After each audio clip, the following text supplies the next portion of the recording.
Em, saya ada sebuah pesan Tuhan yang seringkali di-underrated oleh banyak orang. Seringkali banyak orang tidak melihat ini sebagai suatu hal yang penting. Nah, izinkan hari ini saya mengupas buat saudara dengan tema hari ini new normal. Kenapa new normal, Pastor? Nah, hari ini temanya new normal. Kenapa new normal, Pastor? Nanti saya akan jelaskan hampir di terakhir mungkin. Saya nggak tahu di mana, di titik mana saya akan jelaskan. Tapi hari ini temanya adalah new normal. Nah, saya mau ajak saudara perlahan demi perlahan masuk dalam tema ini. Tapi saudara bear with me, tetap bersama dengan saya. Karena ini tidak sesimpel yang biasa-biasanya. Nah, boleh di next. Saudara, Roma 12 ayat 11, kita baca sama-sama ya saudara. 1, 2, 3. Janganlah hendaknya kerajinanmu kendor. Biarlah rohmu menyala-nyala dan layanilah Tuhan. Saudara, firman Tuhan dalam Roma menulis bahwa inilah salah satu tugas kita. Untuk tetap menjaga, biar kerajinanmu janganlah hendaknya kerajinanmu kendor. Dan untuk tetap menjaga, biarlah rohmu menyala-nyala. Saudara, kalau baca ayat ini langsung otomatis refer ke lagu. Biarlah rohmu menyala-nyala dan layanilah Tuhan. Biarlah rohmu menyala-nyala dan layanilah Tuhan.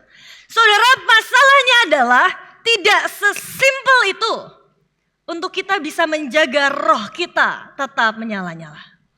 Masalahnya adalah dalam kekristenan, dalam kehidupan kita dengan Tuhan, tidak sesimpel itu untuk menjaga roh kita tetap menyala-nyala. Kita ini manusia yang sangat tidak stabil, saudara. Hari ini saudara bisa nangis-nangis di tengah hadirat Tuhan, merasakan jambahan Tuhan yang luar biasa. Besok saudara ngalamin masalah, bisa dengan sangat mudah padam apinya, bisa dengan sangat mudah marah sama Tuhan, kecewa sama Tuhan. Saudara, kemarin mungkin 3 minggu yang lalu, saudara bisa dengan sangat mudah nyanyi, oh engkau baik, engkau baik, engkau baik. Seminggu kemudian saudara ngadapin ditipu orang, kehilangan uang. Dan dengan sangat mudah imanmu goyang. Dan bukan hanya rohnya yang padam, rohnya tidak menyala-nyala. Tapi bahkan seringkali kita pun berbalik dari Tuhan. Karena kita kecewa, karena kita marah. Kita dengan sangat mudah, manusia dengan sangat mudah bisa berbalik arah dengan sangat mudah. Tapi masalahnya firman Tuhan berkata, janganlah kerajinanmu kendor. Biarlah rohmu menyala-nyala dan layanilah Tuhan. Firman Tuhan dengan sangat jelas berkata inilah tugas setiap kita.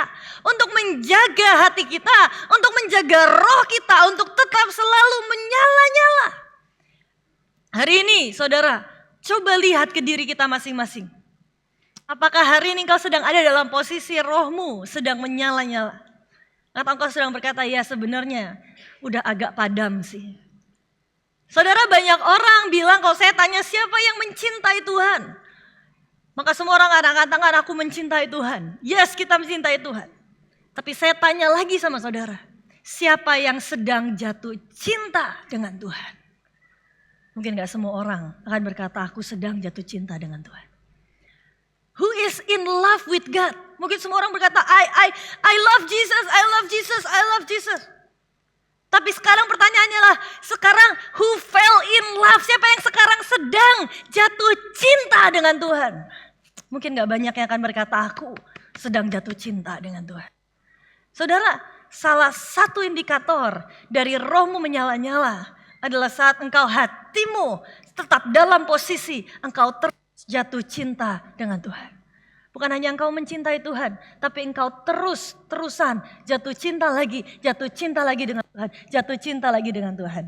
Saya sering dengar orang-orang lagu-lagu dunia yang katanya berkata, aku jatuh cinta denganmu setiap hari. I fell in love with you every single day. Wah, gayanya. Apa iya jatuh cinta setiap hari? Tapi saudara, seharusnya kita sama Tuhan itu juga kayak gitu loh. Jatuh cinta dengan dia setiap hari. Dan percayalah, dia pribadi terindah. Dia pribadi paling romantis. Dia pribadi paling lovable di dunia ini. Jadi kalau saudara bisa jatuh cinta dengan pasanganmu setiap minggu, setiap bulan, setiap tahun, maka seharusnya saudara juga bisa jatuh cinta dengan Tuhan setiap hari. Karena percayalah, dia termanis, dia paling indah, dia paling sweet, dia paling romantis. Gombalannya gak pernah garing. Tapi dia pribadi yang paling luar biasa, yang seharusnya kita cintai setiap hari. Nah saudara, pertanyaannya adalah gimana caranya supaya ayat ini bisa jadi dalam hidup kita. Ada satu rahasia yang seringkali di-underrated oleh banyak orang. Saudara, izinkan saya bicara satu kunci ini, satu rahasia ini yang sangat amat penting buat setiap kita. Kalau orang tanya sama saya, El, gimana kamu bisa sekuat itu menghadapi mama meninggal umur 10 tahun, papa masuk penjara, kok bisa? Kok bisa kamu nekat berani melangkah ke Bali, gak kenal siapapun, karena cuma dengar suara Tuhan disuruh pindah ke Bali. Saya nekat pindah ke Bali, gak kenal siapapun, gak ada tempat tinggal. Saya datang ke sini memulai pelayanan, kok bisa? Saya bilang sama semuanya, mungkin banyak orang gak tahu. Ya pertama-tama pastinya karena Tuhan. Karena saya mengenal Tuhan, saya tahu siapa Tuhan yang saya sembah. Tapi yang kedua, yang seringkali gak banyak orang tahu. Karena saya terlahir di tengah komunitas yang mencintai Tuhan. Saya sudah sekian lama ada di tengah-tengah komunitas yang mencintai Tuhan. Dan itu membentuk hidup saya, baik saya sadari maupun tanpa saya sadari. Boleh di next PPT-nya. Ibrani 10 ayat 24-25 berkata seperti ini. Dan marilah kita saling memperhatikan supaya kita saling mendorong dalam kasih dan dalam pekerjaan baik. Ayat yang ke-25, J-nya hilang di korupsi, saudara. Janganlah kita menjauhkan diri dari pertemuan-pertemuan ibadah kita seperti dibiasakan oleh beberapa orang. Tetapi marilah kita saling menasihati dan semakin giat melakukannya menjelang hari Tuhan yang mendekat. Saudara, inilah salah satu kunci untuk membawa kita tetap ada dalam yang namanya api Tuhan yang menyala-nyala. Salah satu kuncinya adalah di ayat yang ke-25. Janganlah kita menjauhkan diri dari pertemuan-pertemuan ibadah kita.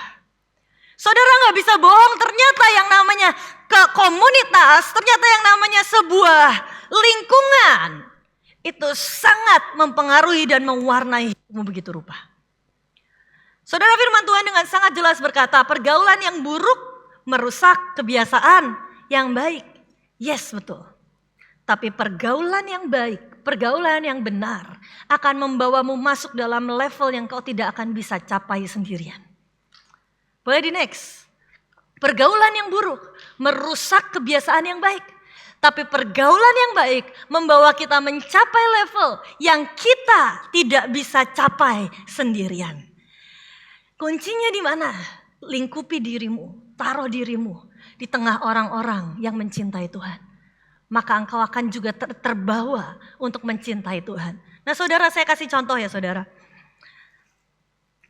Berhubung suami saya ini supplier bunga buat wedding.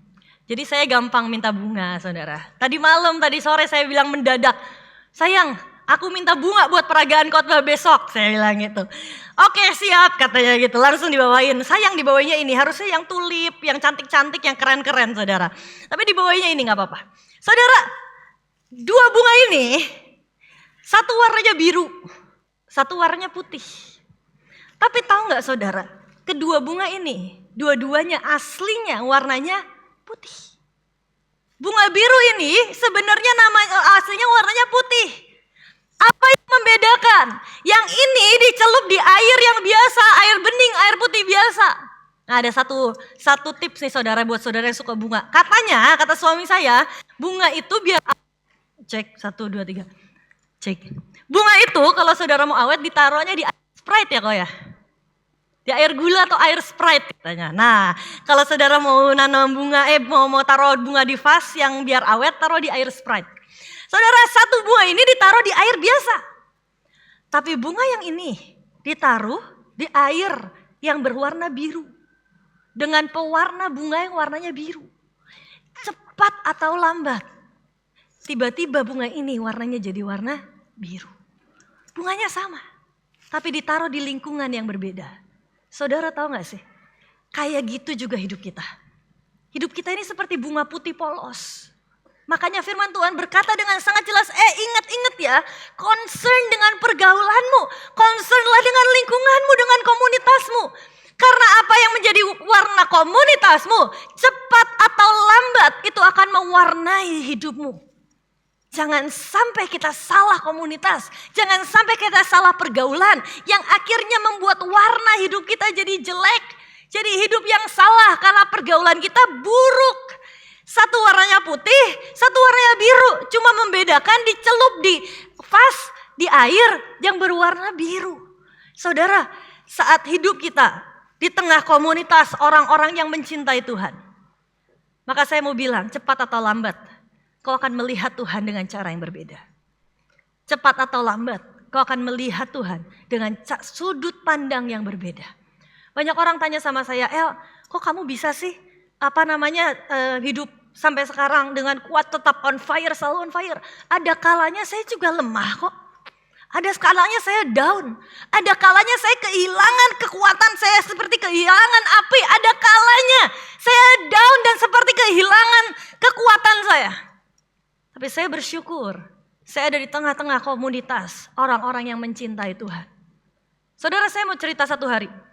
Satu hari saya pergi ke sebuah tempat pembuangan akhir di Bandung, pelayanan ke sana. Saya pelayanan ke sana, kesaksian tentang hidup saya, bagi-bagi makanan, nyanyi-nyanyi, happy-happy, dan memberitakan tentang Tuhan ke sana. Nah, saudara, waktu saya ke sana itu baunya haleluya banget. Itu saudara, saya baru naik mobil ya, baru buka jendela, langsung baunya menyengat, bukan hanya bau, bonus lalat. Lalatnya masuk semua ke dalam mobil, wah itu luar biasa baunya. Hari itu saya sampai sengaja pakai masker, saudara. Nggak cukup ternyata pakai masker. Akhirnya saya ngambil tisu basah yang ada wanginya tuh, saya taruh di depan hidung saya supaya nggak kebauan. Ternyata masih bau.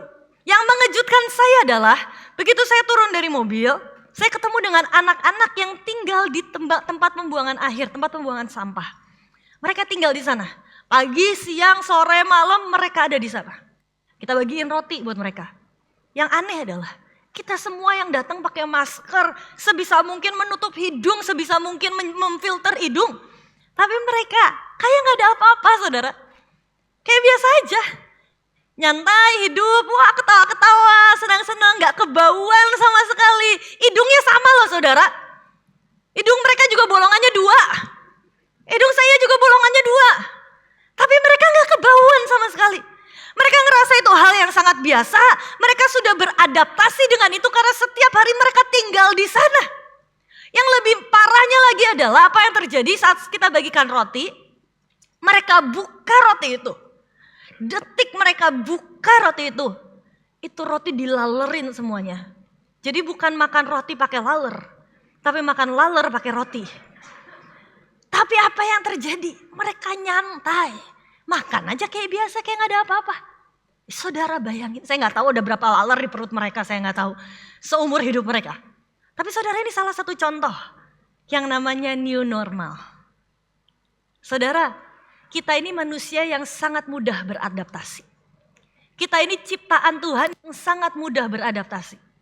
Baik hal yang negatif maupun hal yang positif. Mereka yang tinggal di TPA, mereka beradaptasi dengan baunya, dengan semua kotornya. Mereka beradaptasi sampai mereka berpikir normalnya hidup itu seperti itu. Kita yang hidup normal beneran, kita tahu itu nggak normal. Kita yang hidup di suasana, di atmosfer, di polusi yang sangat sehat, kita tahu itu nggak normal. Tapi buat mereka yang setiap hari tinggal di sana, buat mereka yang setiap hari stay di sana, buat mereka itu normalnya mereka. Nah, saudara, kita bisa menciptakan new normal buat diri kita masing-masing. Saudara ingat waktu zamannya pandemi, new normal semua harus pakai masker. Dan saat ada satu orang di ruangan gak pakai masker, siapa yang gak normal? Yang gak pakai masker. Kenapa? Karena di lingkungan sekitarnya semuanya pakai masker. Jadi tiba-tiba saya ini orang yang gak terlalu suka pakai masker, saudara, engap. Dan waktu seringkali saya datang ke mall, saya ini suka nakal, harus pakai masker, tapi saya suka nakal. Karena males pakai masker, datang ke mall lupa nggak pakai masker. Itu begitu saya lupa nggak pakai masker, saudara, di zamannya pandemi itu, udah dikira kayak saya pembunuh, saudara. Kamu menyebarkan virus, kamu membunuh kita semua. Lah padahal kan harusnya normalnya adalah kita hidup biasa nggak pakai masker kan. Tapi the new normal, karena sekitar kita semuanya pakai masker, giliran gak pakai masker jadi aneh. Nah saudara, izinkan saya beritahu buat setiap kita hari ini. Kalau kita berada di lingkungan orang-orang yang mencintai Tuhan, satu titik, kita akan berpikir, oh the new normal adalah hidup mencintai Tuhan. Dan itu yang benar. Dan saat satu waktu kita jatuh, satu waktu kita kecewa, kita tahu ini gak normal. Ini gak baik nih. Kenapa? Karena di tengah lingkungan orang yang mencintai Tuhan, di tengah komunitas orang-orang yang mencintai Tuhan, di situ kita akan terbawa, di situ kita itu akan mewarnai hidup kita, yang akhirnya kita akan berpikir, yes, the normal thing, hal yang normal adalah saat aku mencintai Tuhan, saat aku memberikan segalanya untuk Tuhan, itulah yang seharusnya aku lakukan. Makanya saya beri tema hari ini adalah new normal. Kenapa? Karena seharusnya hidup kita ada di lingkungan, di komunitas orang-orang yang mencintai Tuhan. Saat engkau jatuh, saat engkau lagi lesu, saat engkau kecewa, engkau melihat sesamamu, lingkunganmu, sekitarmu. Engkau melihat orang-orang di komunitas sudah engkau berkata, ini yang salah, ini gak boleh seperti ini. Aku harus bangkit lagi, aku harus berapi-api lagi. Karena normalnya buat kekasih-kekasih Tuhan, buat anak-anak Tuhan adalah mencintai Dia setiap saat, setiap waktu. Itu kenapa kita perlu yang namanya sebuah komunitas. Saudara, mungkin gak sebelum semuanya ikut yang namanya CG, itu kenapa saya selalu encourage, ayo ikut CG. Ayo ikut connect group, ayo ikut komunitas yang benar. Bahkan saya kalau bilang sama orangnya saudara, bahkan kalaupun maaf kata, saudara merasa lebih cocok di gereja lain pun it's okay, lebih baik saudara bertumbuh di gereja lain daripada tidak sama sekali. Karena kepentingannya adalah saudara ada di komunitas orang-orang yang benar. Itu sangat amat penting. Saudara, waktu saya kehilangan mama saya, waktu papa saya masuk ke dalam penjara, banyak orang bilang hebat ya AL, kuat ya AL, kuat ya. Saudara, saya mau cerita ya saudara. Kenapa saya bisa sekuat itu? Salah satunya adalah karena saya dari kecil ini tumbuh besar di tengah lingkungan orang-orang yang gila-gilaan mencintai Tuhan. Ada salah satu anggota dari persekutuan kami di Bandung, di Jakarta waktu itu. Dan tante ini mengalami sesuatu yang sangat ekstrim. Jadi satu waktu rumahnya ini kebakaran saudara.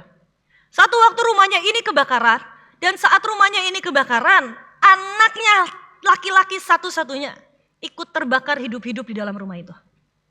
Saudara bayangin, seorang mama dia lagi nginep di tempat lain, lagi ada pelayanan apa saya nggak tahu. Di rumah anaknya, suaminya dan 2 anaknya, 1 anak perempuan, 1 anak laki-laki, terbakar, habis semuanya. Anak laki-lakinya ini terbakar hidup-hidup. Sampai begitu teman-teman yang lain pada datang, anak laki-lakinya ini nggak bisa diangkat saudara, udah gosong, udah badannya gosong hitam semuanya, sampai harus dibikinin peti khusus. Kenapa? Bentuknya udah nggak bisa dibenerin lagi, terbakarnya sambil duduk. Diangkat pakai apa nggak tahu lah, kayak alat bangunan gitu, diangkat, terus dikeluarin, baru bisa dimasukin ke dalam peti mati. Saudara, tapi apa yang ajaib saudara? Waktu di tengah anaknya terbakar hidup-hidup, seorang mama ini datang. Bersama dengan komunitas yang lain, kita teman-teman semuanya saudara-saudara datang. Pikirnya mau memberikan kekuatan. Saudara, apa yang terjadi? Di depan mayat anaknya, dia bilang, aku tahu dia Tuhan yang baik. Aku tahu dia Tuhan yang hidup. Dan di saat semua orang nguatin dia malah yang nguatin saudara-saudaranya yang lain. Ada om saya datang waktu itu ke sana, kamu yang kuat ya. Dan dia bilang gak apa-apa, kita harus selesaikan tugas kita di dunia. Nanti satu hari kita akan ketemu kok di surga nanti. Kita nggak boleh lengah, kita nggak boleh lemah. Ayo semakin gila-gilaan buat Tuhan. Ayo melayani lebih dahsyat lagi. Ayo kita di mana ada KKR, aku akan ke sana. Di mana ada pelayanan, aku akan ke sana. Di mana ada memberitakan Injil, aku akan ke sana. Seorang mama yang begitu kuat. Saudara, itu pemandangan yang saya lihat seumur hidup saya dari kecil.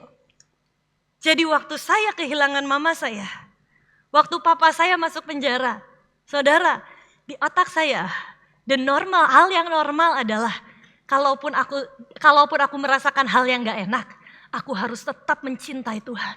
Itu normalnya. Aku akan tetap menyembah Dia. Aku akan tetap melihat Dia Tuhan yang baik. Ini ekstrimnya ya saudara. Tapi di titik ekstrim se-ekstrim ini pun kadang-kadang ya itu yang bikin saya malu. Kalau istilahnya gini, disakitin sedikit sama orang. Terus mau marah sama Tuhan. Di situ seringkali bikin saya malu. Yang lebih parah aja, mereka tetap kuat, rohnya tetap menyala-nyala mencintai Tuhan. Masa sih aku yang cuma disakiti sedikit, yang cuma gak dihargai sedikit, yang karena gak disapa sedikit, malah akhirnya marah sama Tuhan cuma karena hal sekecil itu. Saudara, saat engkau ada di tengah komunitas orang-orang yang mencintai Tuhan, kau akan punya new normal dalam hidupmu. And the new normal adalah kalau kita tetap mencintai Tuhan, apapun harganya, berapapun bentuknya, kita akan tetap memberikan hidup kita buat Tuhan. That's the new normal. Boleh di next. If you want to go fast, go alone. If you want to go far, go together. Kenapa? Karena saat kita lemah, saat kita lesu, saat kita letih, ada orang-orang di sekitar kita yang bisa memberikan support. Tapi kalaupun tidak ada support secara langsung, tapi saat kita melihat mereka menghadapi masalah dalam hidup mereka, kita tahu, oh harusnya seperti itu ya. Oh harusnya yang benar, itu begitu ya. Saat kita lagi kecewa, saat kita lagi marah, tapi kita tetap mencintai Tuhan, berapapun harganya. Boleh di next. Mazmur 133 ayat 1-3, nyanyian ziarah Daud. Sungguh alangkah baiknya dan indahnya apabila saudara-saudara diam bersama dengan rukun. Seperti minyak yang baik di atas kepala, yang meleleh ke janggut Harun, ke leher jubahnya. Seperti embun di gunung Hermon yang turun ke atas gunung-gunung Sion. Sebab kesanalah Tuhan memerintahkan berkat kehidupan untuk selama-lamanya. Sungguh alangkah baiknya dan indahnya apabila saudara-saudara diam bersama dengan rukun. Nah saudara, satu peragaan terakhir. Di tangan saya ada 2 korek saudara.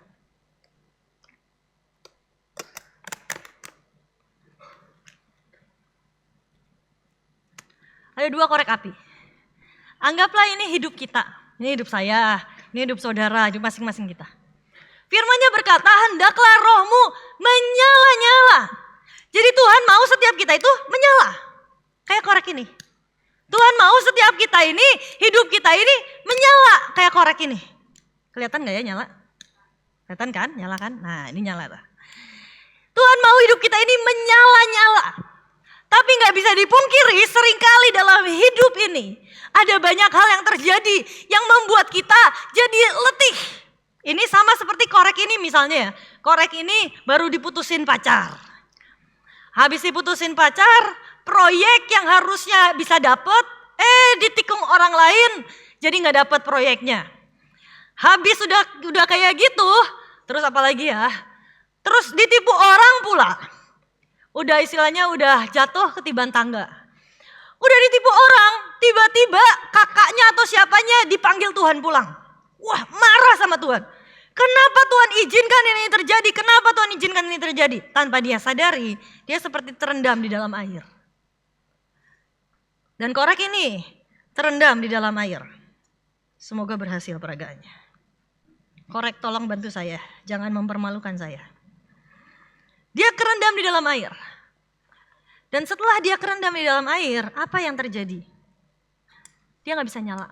Yes. Dia gak bisa nyala. Ini selalu momen menegangkan saudara kalau saya pakai peragaan ini. Koreknya suka gak bersahabat. Dia gak bisa nyala. Seneng banget saya dia gak bisa nyala. dia nggak bisa nyala. Nah, saudara, setelah terendam air, koreknya nggak bisa nyala. Itu sama kayak hidup kita. Kadang-kadang kita lagi capek, mau doa, susahnya minta ampun. Pernah ngerasain kayak gitu? Rasanya udah capek, rasanya hidup ini bosan, jenuh. Ayo kamu berdoa aja. Iya berdoa gimana? Doa juga rasanya gak bisa. Lagi baru duduk Tuhan, ketiduran. Iya kamu baca Alkitab, iya baca Alkitab gimana? Gak bisa maksa diri buat baca Alkitab, gak bisa. Kenapa? Apinya sudah padam. Ya udah kamu ke gereja aja, datang ibadah. Ya datang ibadah, duduk, bengong, selesai pulang. Gak bisa bohong, hatinya sudah membeku dan sudah jadi sangat letih. Dan itu sama seperti korek ini, gak mau saya nyalain, takutnya nyala. Sama seperti korek ini. Tapi apa yang terjadi saudara? Saat korek ini, dia gak bisa nyala dengan sendirinya. Dia butuh saudara seiman. Dia butuh orang lain yang bisa menyalakan apinya dalam hidupnya. Yes. Dan dia akan nyala.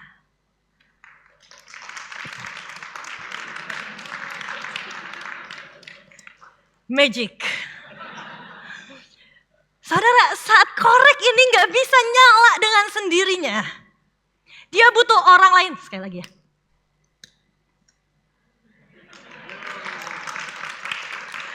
Magic. Dia butuh orang lain untuk menyalakan dia.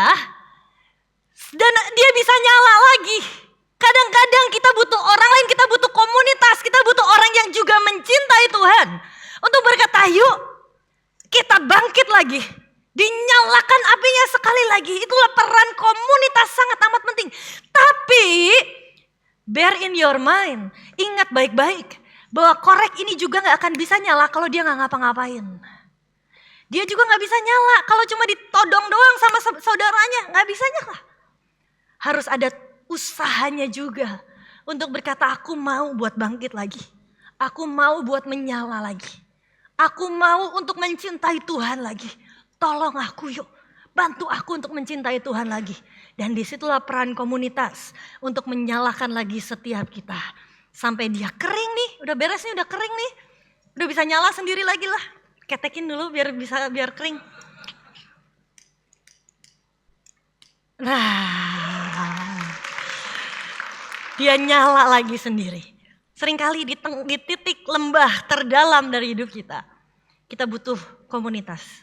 Kita butuh orang-orang di sekeliling kita. The new normal untuk membangkitkan lagi hidup kita. Tapi seringkali kita saat kita jatuh, kita memilih untuk menyendiri. Kita memilih untuk sendiri. Saudara, di titik engkau jatuh, kalau engkau bisa keringin hidupmu sendiri dan nyalain apinya lagi, good for you.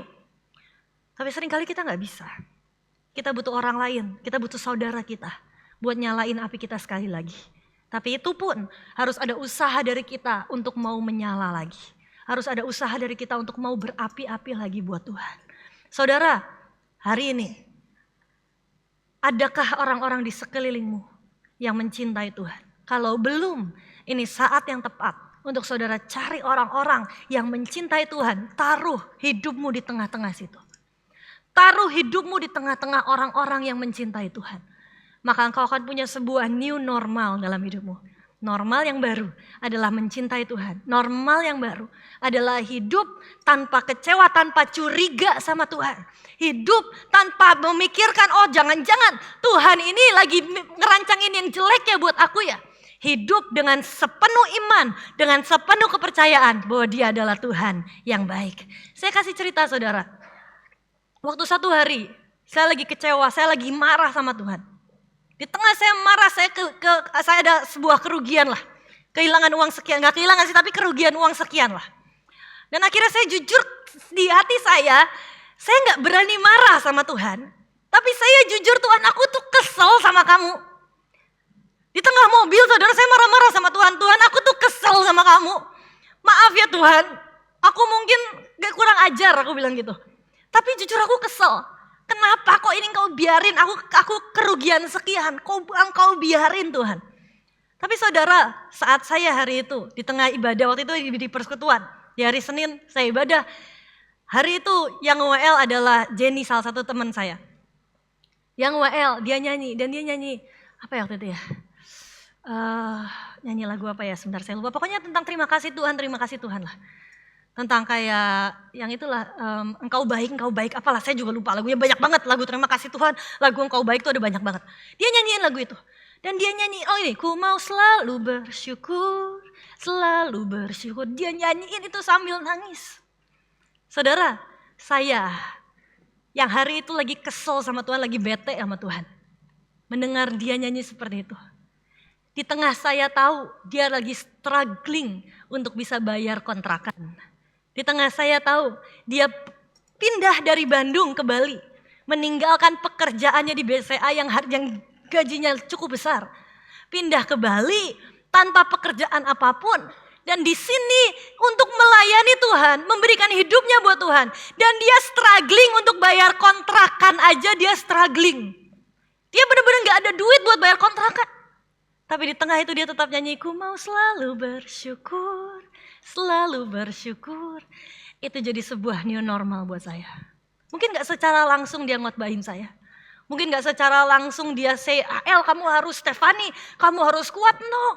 Tapi melihat dia mencintai Tuhannya begitu rupa saja. Itu membuat saya new normal buat saya, yes. Ini hati yang salah. Aku harusnya memberikan hidupku buat Tuhan lebih dari biasanya. Aku harusnya mempercayai Tuhan kalaupun ada kerugian yang aku harus alami. Tapi aku percaya dia tetap merancangkan yang terbaik dalam hidup kita. Amin. Jadikan new normal dalam hidupmu. Hati yang selalu mencintai Tuhan. Hari ini saudara, kita mau ada sebuah perjamuan. Saudara boleh ambil perjamuannya.